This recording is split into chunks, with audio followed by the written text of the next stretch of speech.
1600조 원 48개월, 그리고 청년 인구 60%. 지금 사우디아라비아에서 국가의 미래를 뒤흔드는 충격적인 사건이 벌어지고 있습니다. 단일 사업 사상 최대 규모의 신도시 프로젝트가 착공 2년 만에 국가적 재난으로 변한 겁니다. 집이 늦어지면 민심이 돌아서고 민심이 돌아서면 정권이 흔들리는 절박한 상황. 사우디는 한국의 기술력 대신 중국의 가성비를 선택했습니다. 겉으로 보기에 그 결정은 매우 합리적이었죠. 하지만 지금 사우디를 덮친 건 완공된 도시가 아니라 흉물스럽게 금이 간 건물과 멈춰버린 크레인들입니다. 사우디는 왜 한국을 다시 찾을 수밖에 없었을까요? 그 반전의 내막을 깊숙이 파헤쳐 보겠습니다. 어디서 듣고 계신가요? 구독과 좋아요 잊지 마세요. 화면 속 숫자가 멈추지 않고 올라갔습니다. 청년 인구 증가율 4.2%, 주택 보유율 47%, 그리고 결혼 연령은 매년 1.3년씩 늦어지고 있었죠. 아무리 봐도 답은 하나였어요. 48개월 안에 주택 180만 가구를 공급하지 못하면 이 나라의 청년들은 더 이상 기다려주지 않을 것이라는 사실이었습니다. 그리고 청년들이 등을 돌리는 순간 왕실에 대한 신뢰도 함께 무너질 거라는 계산은 너무나 명확했죠. 안녕하세요. 저는 마지드 알파이살입니다. 사우디아라비아 도시주택부 차관으로 비전 2030 프로젝트 중에서도 가장 민감한 영역인 주택 공급 실무를 총괄하고 있어요. 제 책상 위에는 언제나 세 가지가 놓여 있습니다. 왕실 정책 보고서, 청년 여론조사 자료, 그리고 건설 진행 현황표였죠. 이 세 가지가 맞아떨어지지 않으면 저는 잠을 잘 수 없었습니다. 숫자로 말하고 숫자로 판단하고 숫자로 책임지는 것이 제 일이었으니까요. 지난 15년간 저는 이 원칙을 단 한 번도 어긴 적이 없었습니다. 그날도 마찬가지였어요. 리야드 도심 한복판에 위치한 도시주택부. 청사 12층, 창밖으로는 50도를 넘나드는 열기 속에서도 끊임없이 올라가는 크레인들이 보였습니다. 하지만 저는 그 풍경이 전혀 안심되지 않았어요. 오히려 불안했죠. 속도가 문제가 아니었습니다. 방향이 틀렸다면 아무리 빨리 달려도 소용없다는 걸 저는 너무나 잘 알고 있었으니까요. 그리고 지금 우리가 달리고 있는 방향이 과연 옳은지 저는 확신할 수 없었습니다. 회의실 문이 열렸습니다. 정책자문관인 살만 알-라시드가 들어오더니 제 맞은편에 앉았어요. 살만은 왕실과 실무진 사이를 오가며 정치적 온도를 가장 빠르게 감지하는 사람이었습니다. 그가 먼저 입을 열었죠. 왕실 측에서 최근 여론조사 결과에 상당한 우려를 표명했다고 말이에요. 특히 25세에서 35세 사이 청년층의 정부 신뢰도가 지난 분기 대비 11% 하락했다는 대목에서 고위층의 반응이 심상치 않았다는 겁니다. 저는 이미 그 자료를 읽었습니다. 3번이나 정독했죠. 문제는 신뢰도 하락이 아니었어요. 진짜 문제는 그 이유였습니다. 청년들은 일자리를 원하는 게 아니었습니다. 집을 원했어요. 결혼할 수 있는 기반을 원했던 거죠. 사우디에서 결혼은 단순한 개인의 선택이 아니었습니다. 가문과 가문의 결합이고 사회적 지위의 증명이며 무엇보다 안정된 삶의 출발점이었어요. 그런데 그 출발점에 서기 위한 가장 기본적인 조건인 주택 소유가 점점 더 멀어지고 있었던 겁니다. 살만이 조심스럽게 물었습니다. 현재 공급 계획대로라면 목표 달성이 가능하냐고요. 저는 대답 대신 스크린을 켰습니다. 화면에는 지난 3년간의 주택 공급 실적과 향후 4년간의 목표치가 그래프로 나타났어요. 빨간 선과 파란 선 사이의 간격은 갈수록 벌어지고 있었습니다. 계획과 현실의 격차였죠. 이 속도로는 절대 목표를 맞출 수 없다는 게 명백했어요. 저는 살만에게 말했습니다. 현재 우리가 계약한 건설사들의 평균 공정률은 목표 대비 63% 수준이라고요. 자재 수급 문제, 인력 부족, 기술 표준 미달 등 이유는 다양했지만 결과는 하나였습니다. 우리는 약속을 지키지 못하고 있었어요. 그리고 약속을 어기는 정부에 대한 청년들의 실망은 단순한 불만을 넘어 분노로 바뀌고 있었습니다. 살만이 한숨을 쉬었습니다. 그러면서 왕실에서는 이번 프로젝트를 단순한 건설 사업이 아니라 정권 안정성과 직결된 문제로 보고 있다고 전했어요. 맞는 말이었습니다. 저 역시 같은 생각이었으니까요. 하지만 문제를 인식하는 것과 해결하는 것은 전혀 다른 차원의 일이었습니다. 저는 해결책이 필요했어요. 지금 당장요. 핸드폰이 울렸습니다. 부장관이었어요. 내일 왕실 보고가 있으니 최종 대책안을 준비하라는 지시였습니다. 저는 알겠다고 대답했지만 손에 든 펜은 백지 위에서 멈춰 있었어요. 대책안이라는 게 존재하기나 한 걸까요? 지금 우리에게 필요한 건 기적에 가까운 무언가였습니다. 저는 창밖을 바라봤습니다. 사막 위에 세워진 이 도시는 50년 전만 해도 존재하지 않았어요. 석유가 발견되고 돈이 생기고 꿈이 커지면서 이 모든 게 만들어졌죠. 그리고 지금 우리는 또 다른 꿈을 꾸고 있었습니다. 석유 이후의 미래, 청년들이 희망을 품을 수 있는 나라, 세계가 주목하는 비전 2032요. 하지만 꿈을 현실로 만드는 건 결국 숫자였어요. 예산, 일정, 인력, 자재, 모든 게 맞아떨어져야 했습니다. 컴퓨터 화면에는 여전히 그래프가 떠 있었습니다. 저는 그 간격을 메우기 위해 계산기를 두드렸어요. 월별 공급 목표를 현재의 1.8배로 끌어올려야 한다는 결과가 나왔습니다. 가능할까요? 현실적으로 보이지 않았어요. 기존 건설사들은 이미 최대 역량으로 움직이고 있었고 추가 물량을 감당할 여력이 없었습니다. 저는 지난 6개월간의 회의록을 다시 펼쳤습니다. 매주 같은 이야기가 반복되고 있었어요. 공정 지연, 예산 초과, 품질 문제. 현장 책임자들은 변명을 늘어놓았고 저는 독촉을 반복했습니다. 하지만 아무것도 나아지지 않았어요. 시스템 자체가 한계에 도달한 겁니다. 책상 위 사진 한 장이 눈에 들어왔습니다. 3년 전 비전 2030 프로젝트 착공식 날 찍은 사진이었어요. 왕실 인사들과 함께 삽을 들고 웃고 있는 제 모습이 보였습니다. 그때는 모든 게 가능해 보였죠. 1,600조 원의 예산, 세계 최고 수준의 신도시 건설, 청년들에게 희망을 주는 정책. 하지만 현실은 달랐습니다. 돈만으로는 해결되지 않는 문제들이 산적해 있었어요. 저는 손으로 얼굴을 문질렀습니다. 피곤했어요.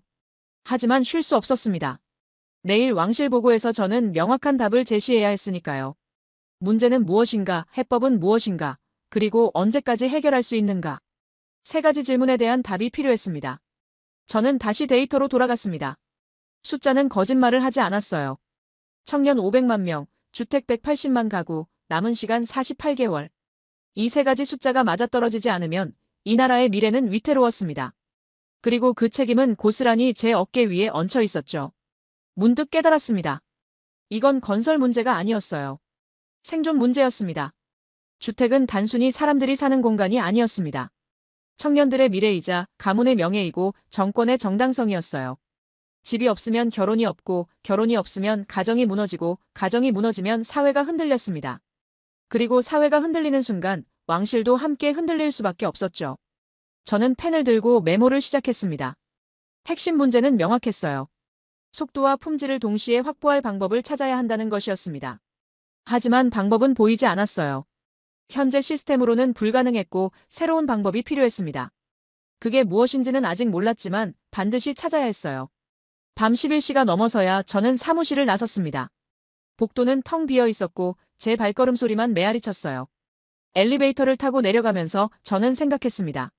내일부터는 모든 게 달라져야 한다고요. 더 이상 같은 방식으로는 안 된다고요. 주차장에서 차에 오르며 리야드 야경을 바라봤습니다. 수많은 불빛들이 반짝이고 있었어요. 그 불빛 하나하나가 누군가의 집이고 누군가의 삶이었습니다. 그리고 아직 불이 켜지지 않은 어둠 속에는 집을 기다리는 180만 가구의 청년들이 있었어요. 저는 그들에게 답을 줘야 했습니다. 언제, 어떻게, 얼마나 빨리.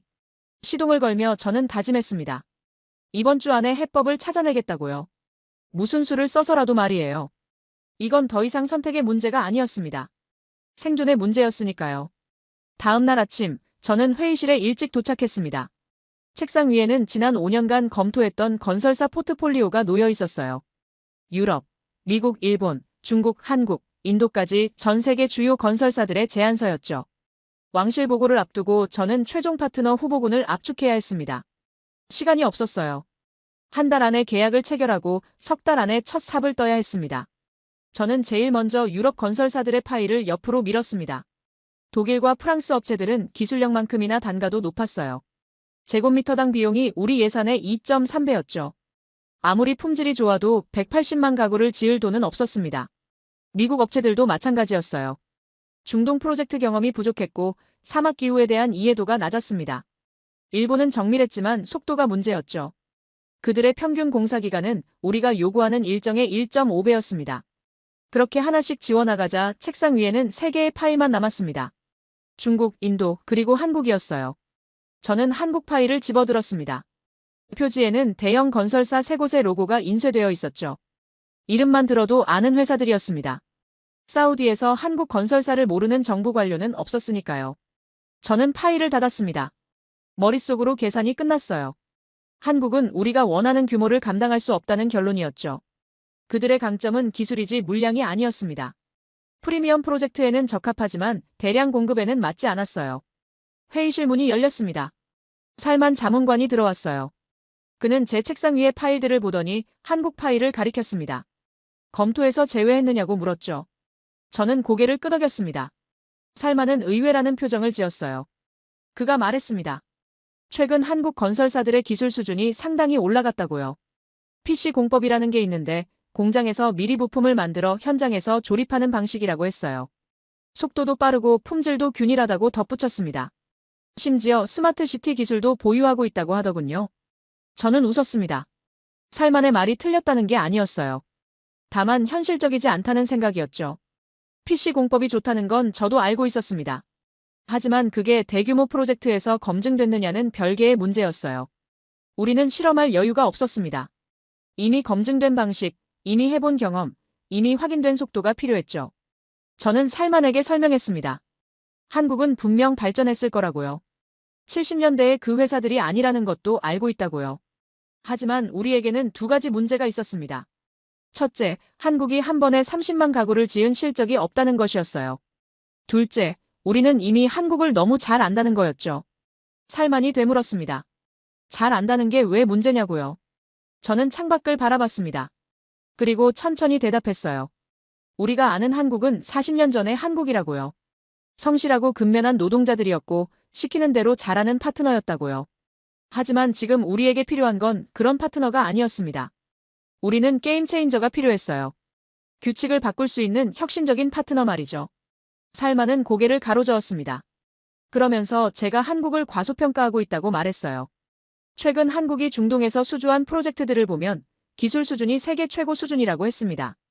특히 사막 환경에서의 시공 경험은 어떤 나라보다 많다고 강조했죠. 저는 인정했습니다. 한국이 뛰어나다는 걸요. 하지만 뛰어난 것과 우리에게 맞는 것은 다른 문제라고 했어요. 지금 우리는 최고를 찾는 게 아니었습니다. 가장 빠른 것을 찾고 있었죠. 가장 많이 지어본 것을 찾고 있었어요. 그리고 그건 한국이 아니었습니다. 살만이 물었습니다. 그럼 누구냐고요? 저는 중국 파일을 펼쳤습니다. 숫자가 모든 걸 말해주고 있었어요. 연간 1000만 가구 건설 실적, 아프리카와 동남아시아에서 50개 이상의 신도시 건설, 경험, 그리고 무엇보다 단가였습니다. 한국의 70% 수준이었죠. 저는 살만에게 말했습니다. 이건 감정의 문제가 아니라 숫자의 문제라고요. 한국은 좋은 나라고 좋은 파트너였다고요. 하지만 지금 이 순간 우리에게 필요한 답은 중국에 있다고 확신한다고 했습니다. 살만은 더 이상 반박하지 않았습니다. 대신 조용히 물었어요. 정말 확신하느냐고요. 속도와 가격만 보고 결정해도 괜찮겠느냐고요. 저는 망설임 없이 대답했습니다. 확신한다고요. 숫자는 거짓말하지 않는다고요. 그리고 지금 제 앞의 숫자들은 명확한 방향을 가리키고 있었습니다. 회의가 시작됐습니다. 부장관과 주요 국장들이 자리에 앉았어요. 저는 프레젠테이션을 시작했습니다. 현재 상황 분석, 목표 달성을 위한 필요 조건, 그리고 최종 파트너 후보군이었죠. 화면에는 3개의 이름이 떴습니다. 모두 중국 건설사였어요. 한 국장이 물었습니다. 다른 나라는 검토하지 않았느냐고요. 저는 준비한 대답을 했습니다. 유럽은 비용 문제, 미국은 경험 부족, 일본은 속도 문제가 있다고 설명했어요. 그러자 부장관이 물었습니다. 한국은 어떠냐고요? 저는 잠시 멈췄습니다. 그리고 침착하게 대답했어요. 한국은 우리가 이미 잘 아는 파트너라고요. 과거에 훌륭한 실적을 보여줬지만 지금 우리가 필요로 하는 규모와는 맞지 않는다고 했습니다. 우리는 한국의 장점을 존중하지만 이번 프로젝트의 특성상 더 적합한 파트너가 있다고 판단했다고 덧붙였죠. 부장관이 고개를 끄덕였습니다. 그러면서 한국과의 외교 관계는 어떻게 되느냐고 물었어요. 저는 준비된 답을 내놓았습니다. 한국과의 관계는 계속 유지될 것이고 다른 프로젝트에서 협력 기회가 있을 거라고 말했죠. 다만 이번 주택 프로젝트는 규모와 속도가 최우선이기 때문에 가장 적합한 파트너를 선택해야 한다고 강조했습니다. 회의실 분위기가 정리됐습니다. 참석자 대부분이 제 의견에 동의했어요. 한국은 좋은 파트너지만 이번엔 아니라는 공감대가 형성됐죠. 결국 최종 결정이 내려졌습니다.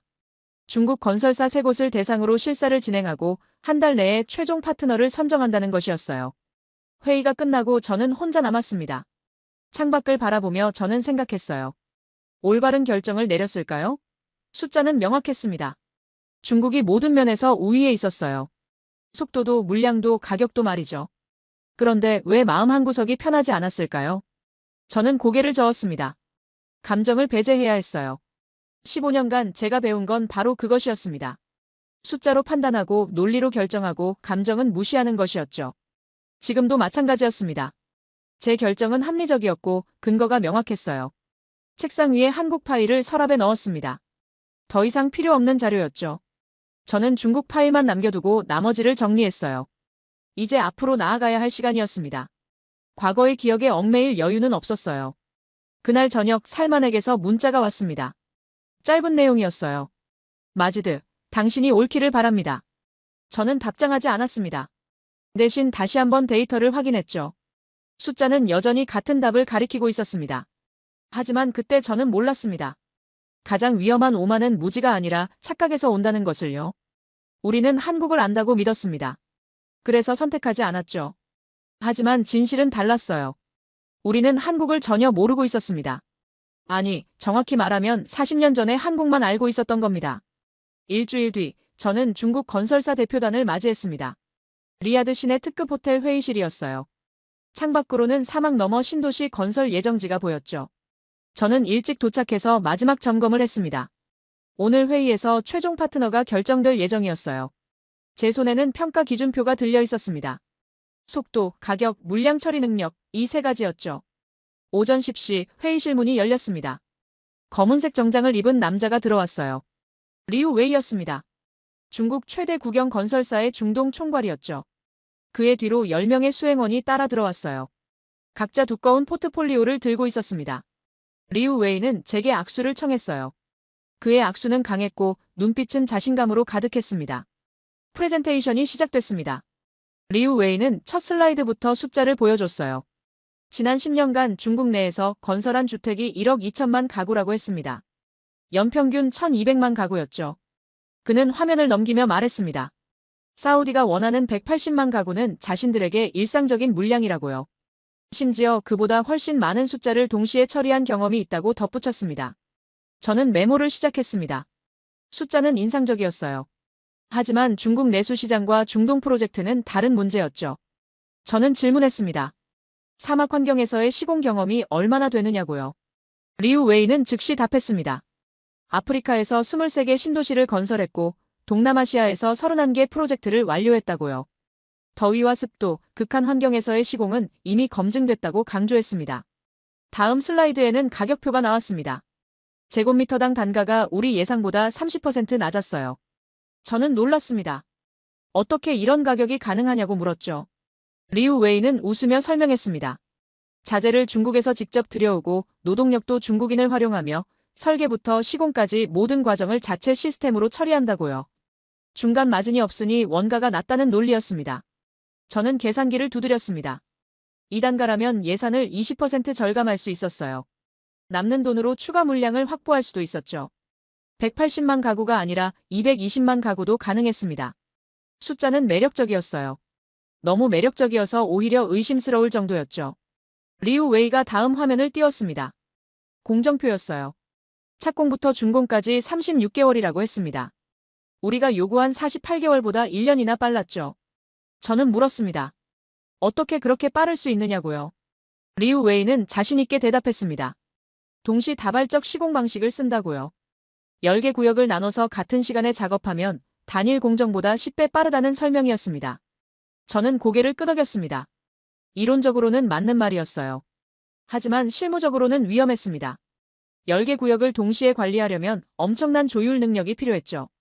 자재 수급, 인력 배치, 품질 관리 모든 게 완벽하게 맞아떨어져야 했어요. 저는 질문했습니다. 만약 한 구역에서 문제가 생기면 어떻게 하느냐고요. 리우 웨이는 여유롭게 답했습니다.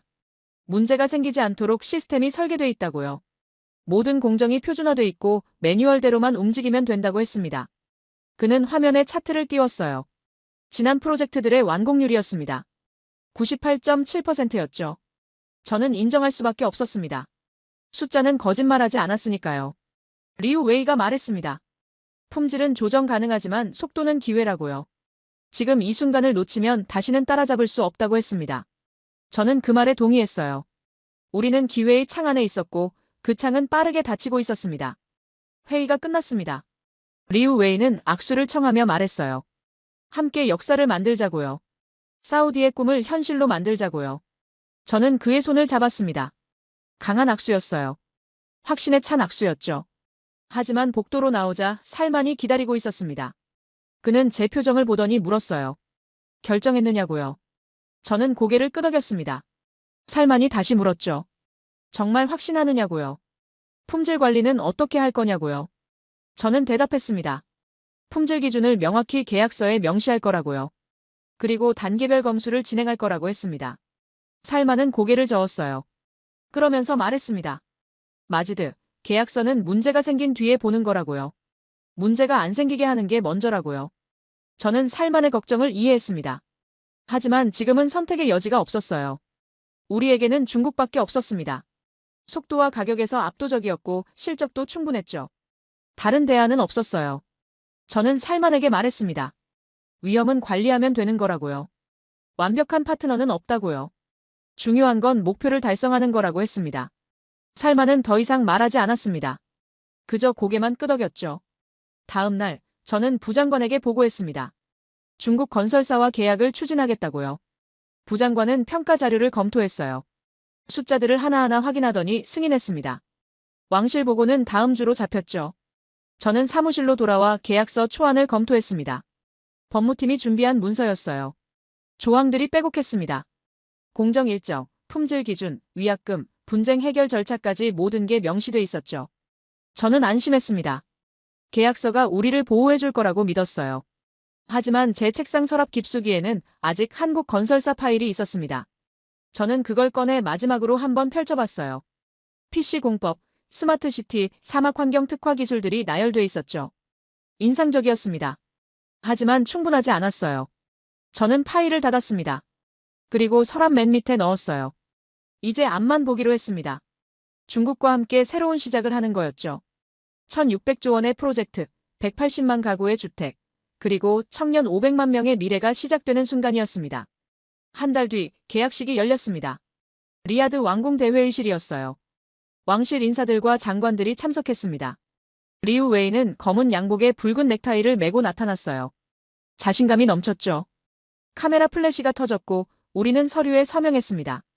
저는 펜을 들고 제 이름을 썼습니다. 마지드 알파이살. 15년 공직 생활 중 가장 큰 계약이었어요. 제 손이 떨렸습니다. 설렘이었을까요? 불안이었을까요? 저는 구분할 수 없었습니다. 서명이 끝나고 리우 웨이가 말했습니다. 역사적인 순간이라고요. 중국과 사우디의 협력이 새로운 시대를 연다고요. 저는 박수를 쳤습니다. 회의장 안에 모든 사람이 박수를 쳤어요. 하지만 그 순간 저는 몰랐습니다. 가성비라는 이름의 함정에 빠졌다는 것을요. 그리고 그 함정에서 빠져나오는데 2년이 걸릴 거라는 것도 몰랐습니다. 가장 싸고 빠른 해답이 때로는 가장 비싼 실수가 된다는 사실을 저는 곧 배우게 될 것이었습니다. 계약 체결 후 석 달이 지났습니다. 사막 한가운데 첫 삽이 떠졌고 공사는 빠르게 진행됐어요. 매주 보고서가 올라왔습니다. 공정률 15%, 25%, 38%. 숫자는 계획대로 올라가고 있었죠. 저는 만족했습니다. 역시 중국을 선택한 게 옳았다고 생각했어요. 현장에는 중국인 노동자 5만 명이 투입됐습니다. 그들은 24시간 교대로 일했어요. 낮에도 밤에도 공사는 멈추지 않았습니다. 거대한 크레인들이 사막 위에 숲처럼 솟아 있었고 콘크리트 믹서 트럭들이 끊임없이 움직였죠. 멀리서 보면 장관이었습니다. 마치 도시가 살아서 자라나는 것 같았어요. 저는 한 달에 한 번 현장을 방문했습니다. 하지만 멀리서 전체 모습만 확인했죠. 구체적인 건물 내부까지는 들어가지 않았어요. 시간도 없었고 필요하다고 생각하지도 않았습니다. 보고서 숫자가 정확하다면 그걸로 충분했으니까요. 6달이 지나자 첫 번째 건물들이 골조를 드러냈습니다. 30층짜리 주상복합 건물들이었어요. 예정보다 2주 빨랐습니다. 저는 부장관에게 보고했죠. 일정이 앞당겨지고 있다고요. 부장관은 칭찬했습니다. 잘하고 있다고 계속 밀어붙이라고요. 하지만 7개월째 이상한 보고가 올라오기 시작했습니다. 현장 감리단에서 보낸 메모였어요. 일부 건물 외벽에서 미세한 균열이 발견됐다는 내용이었습니다. 저는 담당자를 불렀어요. 균열의 정도가 어느 수준이냐고 물었죠. 담당자는 대수롭지 않다고 했습니다. 콘크리트 건조 과정에서 생기는 자연스러운 현상이라고요. 기준치 이내라고 덧붙였습니다. 저는 고개를 끄덕였어요. 하지만 마음 한구석이 불편했습니다. 그래서 중국 측 현장 소장에게 직접 전화했죠. 현장 소장은 자신있게 답했습니다. 문제 없다고요. 사막 환경에서는 온도 차이 때문에 미세 균열이 생길 수 있지만 구조적 안전성과는 무관하다고 했어요. 보강 작업을 하고 있으니 걱정하지 말라고 덧붙였습니다. 저는 안심했습니다. 전문가가 괜찮다고 하는데 제가 더 걱정할 이유는 없었죠. 하지만 2주 뒤 또 다른 보고가 들어왔습니다. 이번엔 방수 문제였어요. 지하 주차장 일부에서 누수가 발견됐다는 겁니다. 저는 다시 담당자를 불렀습니다. 이번에도 경미한 수준이냐고 물었죠. 담당자는 망설였습니다. 경미하다고 하기엔 애매하다고 했어요. 여러 구역에서 동시에 나타나고 있다고 덧붙였습니다. 저는 불안해지기 시작했습니다. 한두 곳이 아니라 여러 곳이라는 게 신경 쓰였어요. 저는 회의를 소집했습니다. 감리단과 중국 측 관계자들을 모두 불렀죠. 회의실에서 저는 물었습니다. 정확히 무엇이 문제냐고요. 감리단장이 보고서를 펼쳤습니다. 균열 23개소, 누수 17개소, 마감 불량 31개소가 기록돼 있었어요. 중국 측 관계자는 해명했습니다. 대규모 공사에서는 흔한 일이라고요.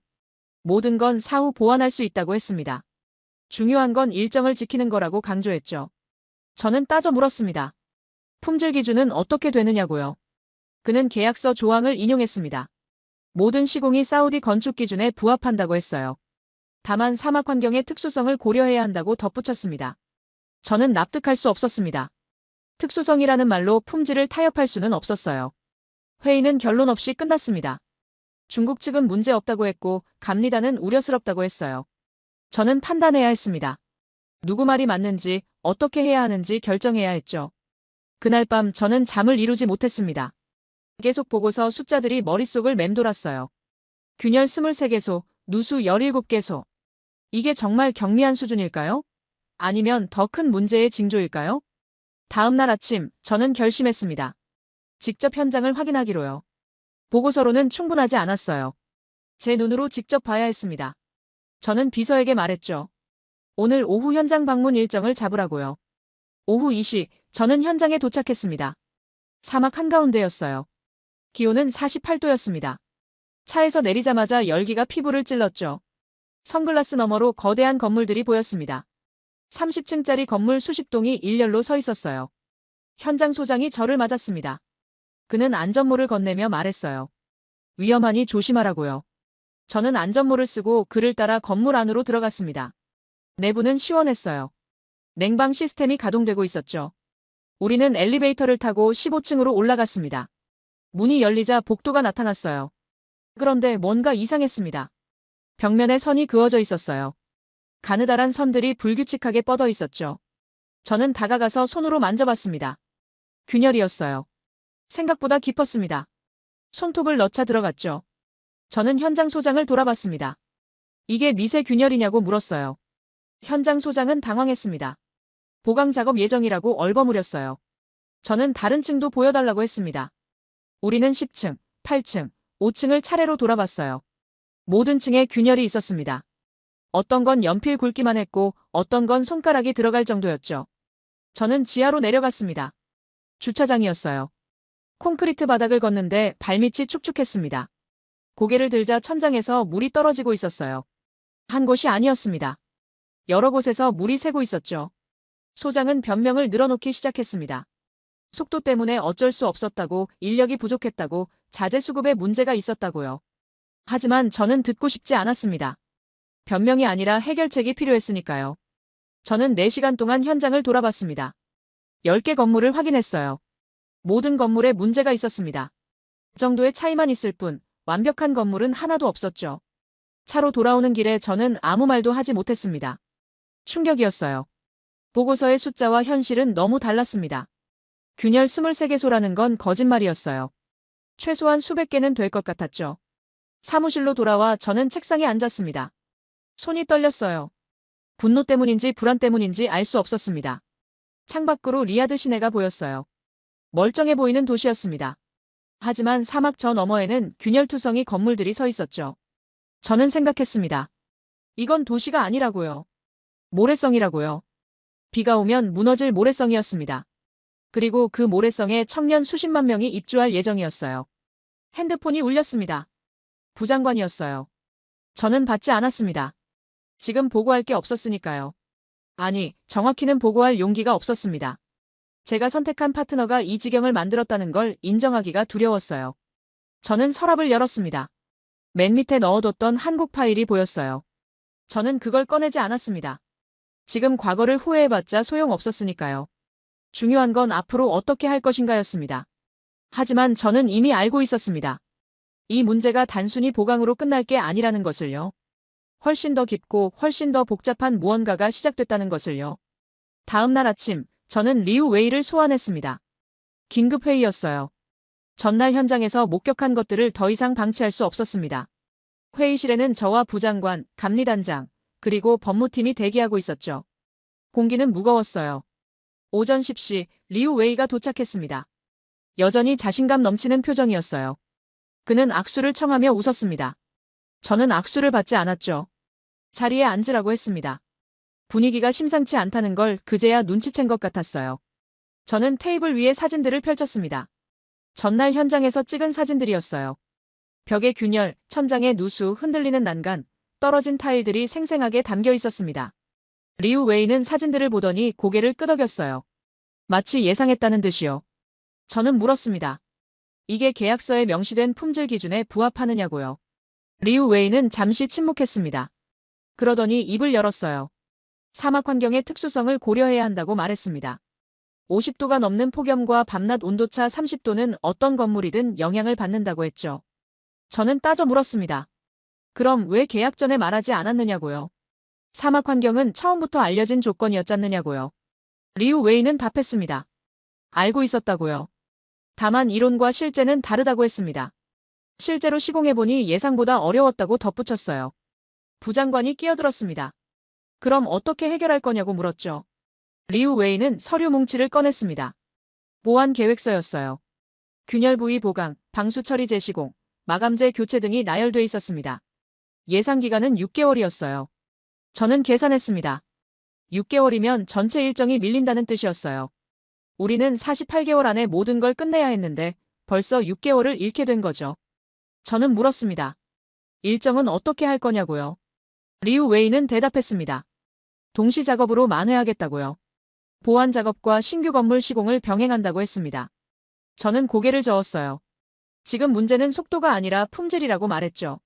속도 때문에 품질이 무너진 거라고 지적했습니다. 리우 웨이의 표정이 굳었습니다. 그는 조금 날카로운 어조로 말했어요. 마지드 차관님, 계약 당시 우리가 약속한 건 속도였다고요. 빠르고 저렴하게 많은 물량을 공급하는 게 목표였다고 상기시켰습니다. 품질도 중요하지만 우선순위를 생각해야 한다고 했죠. 저는 믿을 수 없었습니다. 지금 품질을 선택사항처럼 말하고 있었어요. 저는 반박했습니다. 속도와 품질은 양립 가능한 거라고요. 하나를 포기해야 하는 게 아니라고 했습니다. 리우 웨이가 웃었습니다. 비웃는 듯한 웃음이었어요. 그는 말했습니다. 이상적으로는 그렇다고요. 하지만 현실은 다르다고요. 이 정도 규모의 프로젝트에서 완벽한 품질을 기대한다면 비용은 2배가 되고 기간은 1.5배로 늘어난다고 했습니다. 저는 테이블을 두드렸습니다. 우리는 완벽을 요구하는 게 아니라고요. 기본적인 안전 기준을 지키라는 거라고 말했어요. 균열투성이 건물에 사람을 살게 할 순 없다고 강조했죠. 리우 웨이는 한숨을 쉬었습니다. 그러더니 말했어요. 이 정도는 어느 나라든 감수한다고요. 아프리카에서도 동남아시아에서도 비슷한 상황이 있었다고 했습니다. 하지만 결국 다들 입주했고 문제없이 살고 있다고 덧붙였어요. 감리단장이 반박했습니다. 아프리카와 사우디는 다르다고요. 여기는 왕실 프로젝트이고 국가 신뢰가 걸린 문제라고 말했습니다. 리우 웨이는 어깨를 으쓱했어요. 신뢰는 정치의 문제이고 자신은 기술자라고 했습니다. 저는 참을 수 없었습니다. 기술자라면 기술적 책임을 져야 하는 거 아니냐고 따졌죠. 리우 웨이는 답했습니다. 책임은 지고 있다고요. 보완 계획도 제시했고 추가 비용도 자신들이 부담하겠다고 했어요. 저는 물었습니다. 추가 비용이 얼마냐고요. 리우 웨이는 서류를 넘겼습니다. 계산서였어요. 보완 작업 비용은 계약금의 15%였습니다. 저는 놀랐어요. 그 정도 금액이면 새로 짓는 게 나을 판이었죠. 부장관이 물었습니다. 그 비용을 정말 중국 측에서 부담하느냐고요. 리우 웨이는 고개를 끄덕였습니다. 하지만 조건이 있다고 했어요. 품질 기준을 일부 조정해야 한다고 말했죠. 저는 되물었습니다. 어떻게 조정한다는 거냐고요. 리우 웨이는 설명했습니다. 균열 허용 범위를 현행 0.3mm에서 0.5mm로 완화하고 방수 기준도 일부 조정하자고 제안했어요. 국제 기준에도 부합하는 수치라고 강조했습니다. 감리단장이 반대했습니다. 사우디 기준은 이미 국제 기준을 따르고 있다고요. 오히려 더 엄격한 부분도 있다고 했습니다. 기준을 완화한다는 건 말이 안 된다고 주장했어요. 리우 웨이는 반박했습니다. 기준은 환경에 따라 달라져야 한다고요. 사막은 다른 지역과 다르다고 했습니다. 유럽 기준을 사막에 그대로 적용하는 건 비현실적이라고 덧붙였어요. 회의실이 소란스러워졌습니다. 감리단과 중국 측이 언성을 높였어요. 저는 손을 들어 조용히 시켰습니다. 그리고 리우 웨이를 똑바로 봤어요. 저는 물었습니다. 지금 우리에게 선택권이 없다고 생각하는 거냐고요. 계약을 파기할 수도 있다고 경고했습니다. 리우 웨이는 웃었습니다. 그 웃음이 저를 더 화나게 했어요. 그가 말했습니다. 물론 파기하실 수 있다고요. 하지만 그러면 지금까지 투입된 비용은 어떻게 하실 거냐고 물었습니다. 이미 30% 공정이 진행됐고 수천억 원이 들어갔다고 상기시켰어요. 새로운 파트너를 찾는다 해도 최소 1년은 걸린다고 덧붙였죠. 저는 그의 계산이 틀리지 않다는 걸 알았습니다. 우리는 이미 너무 깊이 들어왔어요. 뒤로 가기도 멈추기도 어려운 상황이었죠. 리우 웨이는 그걸 알고 있었습니다. 그래서 저렇게 여유로운 거였어요. 부장관이 중재에 나섰습니다. 일단 오늘 회의는 여기서 마무리하고 양측이 대안을 검토해 오자고 했어요. 다음 주에 다시 만나기로 했습니다. 리우 웨이는 고개를 끄덕이며 일어났어요. 그가 나가려는데 저는 불렀습니다. 리우 웨이 총괄님, 한 가지만 묻겠다고 말했어요. 그가 돌아봤습니다. 저는 물었습니다. 당신은 정말 이 프로젝트를 성공시킬 의지가 있느냐고요. 리우 웨이는 잠시 저를 바라봤습니다. 그러더니 답했어요. 의지의 문제가 아니라 현실의 문제라고요. 우리는 최선을 다하고 있다고 했습니다. 그리고 문을 열고 나갔죠. 회의실에는 침묵이 흘렀습니다. 부장관이 한숨을 쉬었어요. 감리단장은 고개를 저었습니다. 저는 창밖을 바라봤어요.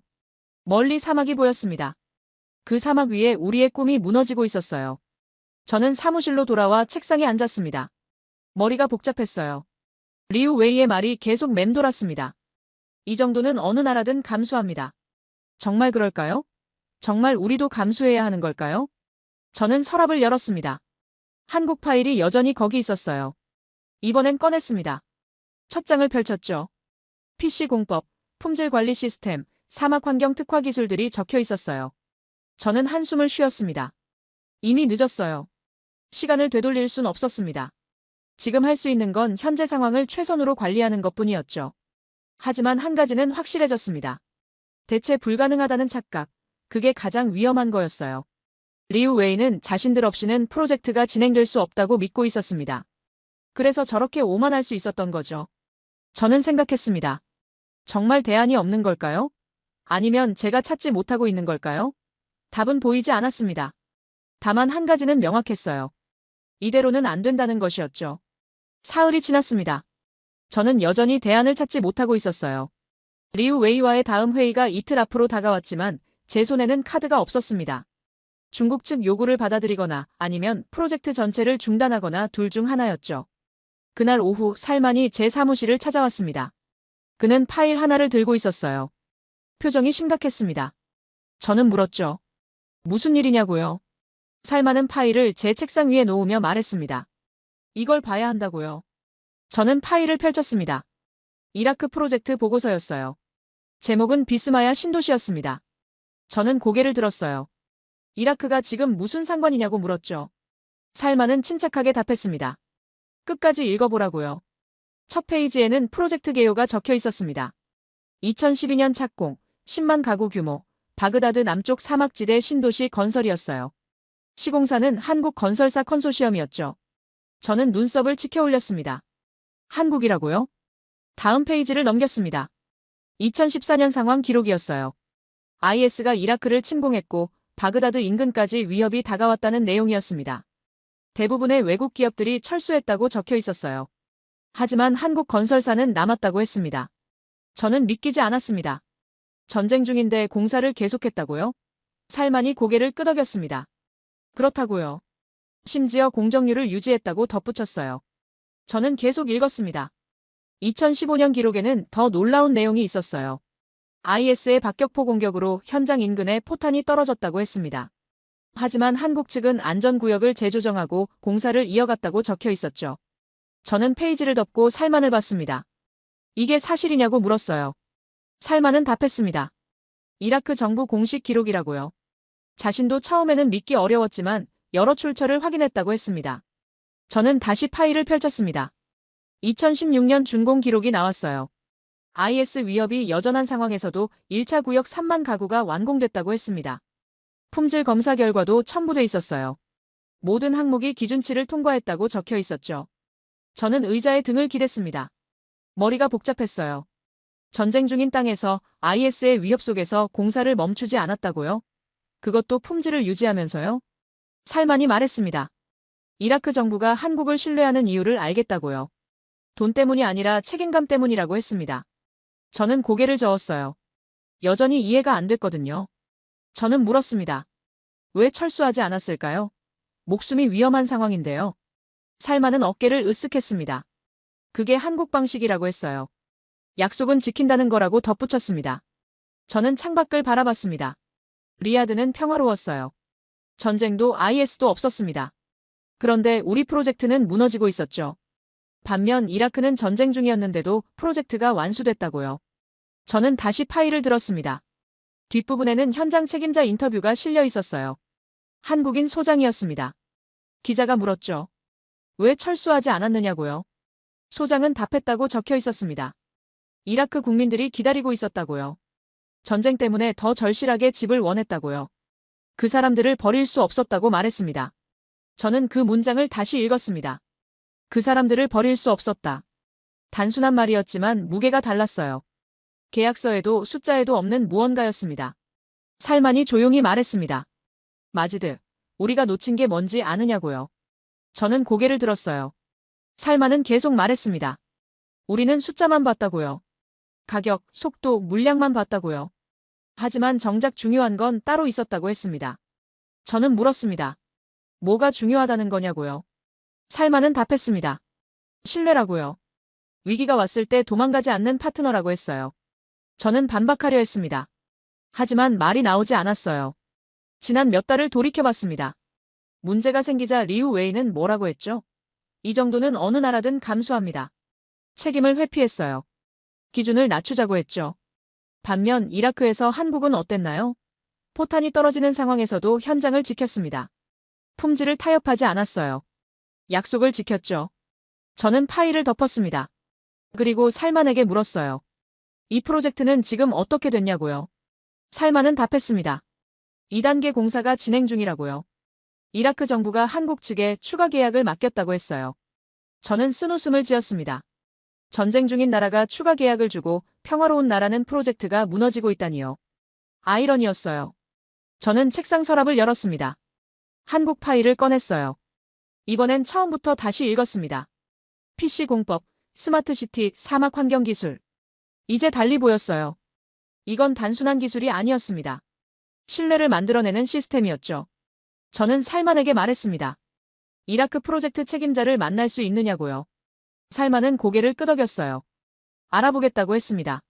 다음 날, 저는 화상회의를 잡았습니다. 이라크 주택부 국장과의 면담이었어요. 화면에 중년 남성이 나타났습니다. 그는 유창한 영어로 인사했죠. 저는 단도직입적으로 물었습니다.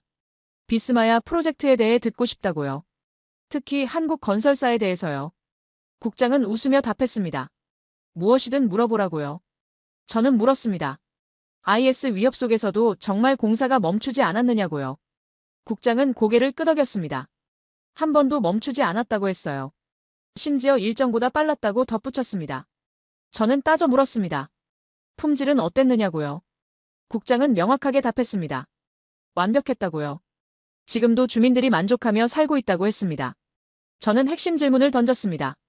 왜 한국을 다시 선택했느냐고요. 가격이 저렴해서냐고 물었죠. 국장은 고개를 저었습니다. 가격은 중간 정도라고 했어요. 선택한 이유는 따로 있다고 말했습니다. 저는 기다렸습니다. 국장이 말했어요. 신뢰 때문이라고요. 위기 상황에서 도망가지 않은 파트너는 한국뿐이었다고 했습니다. 그게 가격보다 중요하다고 강조했죠. 회의가 끝나고 저는 한참 화면을 바라봤습니다. 검은 화면에 제 얼굴이 비쳤어요. 피곤해 보였습니다. 하지만 눈빛은 달라져 있었어요. 저는 깨달았습니다. 제가 찾던 대안이 처음부터 거기 있었다는 것을요. 한국이었습니다. 70년대의 한국이 아니라 지금의 한국이었어요. 전쟁터에서도 멈추지 않는 한국, 약속을 지키는 한국, 신뢰를 쌓는 한국말이죠. 저는 살만에게 전화했습니다.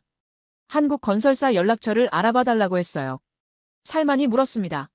정말 하는 거냐고요? 저는 답했습니다. 이제 시작이라고요. 핸드폰을 내려놓으며 저는 생각했습니다. 늦었지만 늦지 않았다고요. 아직 기회는 있다고요. 중국이 무너뜨린 신뢰를 다시 세울 방법이 있다는 것을요. 창밖으로 사막이 보였습니다. 저 사막 위에 무너진 꿈이 있었어요. 하지만 이제 다시 세울 수 있을 것 같았습니다. 전쟁터에서도 멈추지 않은 사람들과 함께라면 말이에요.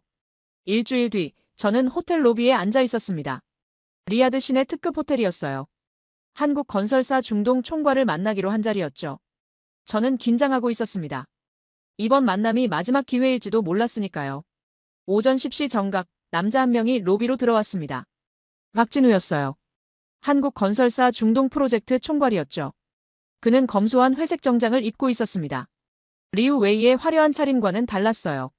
저는 일어나서 악수를 청했습니다. 박진우는 악수를 받으며 조용히 인사했습니다.